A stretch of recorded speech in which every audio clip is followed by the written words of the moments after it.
Mabometatire County Makisi kama medruok mar lwenje mago makitwech buche mago mag bambo nyithindo kod tia sasa gi kwang moko puodhi kod yedhe mamero ji koro kelo luoro e kar chung'od bura mabonchari County Makisi kagiloso e gwenge mabonyando e kinde chenro mar yango puonjo jopiny e wi keto maino e yiero jotelo mopogore opogore.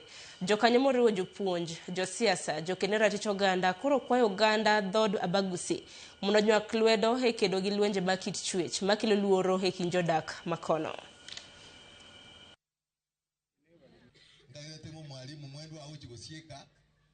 Mumeona juzi watoto wetu wakiuliwa wawili.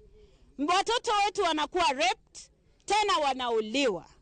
Hiyo ni kwa sababu sheria Kenya haijaundwa vizuri. Maana jambo la mtu kunajisi mtoto wa miaka 5 si jambo la kucheka.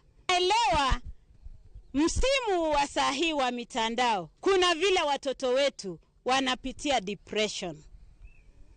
Watoto mmesoma, watoto kuna drug and substance abuse, wanatumia madawa ya kulevya kwa sababu wanapoteza imani. Na amani ikae katika nchi yetu ya Kenya, kwa sababu amani ndio nguzo mkuu katika maisha yetu ya nchi yetu ya Kenya. Na hasa matumaini yetu nchi yetu iwe na amani, kula zibiwe na amani, siishe na amani. So nataka wamama wote, wazee wote, vijana wetu ambao wamefika mara hapa, msidi kutuombea. Mahali tunatembea, Mungu atutangulie mbele.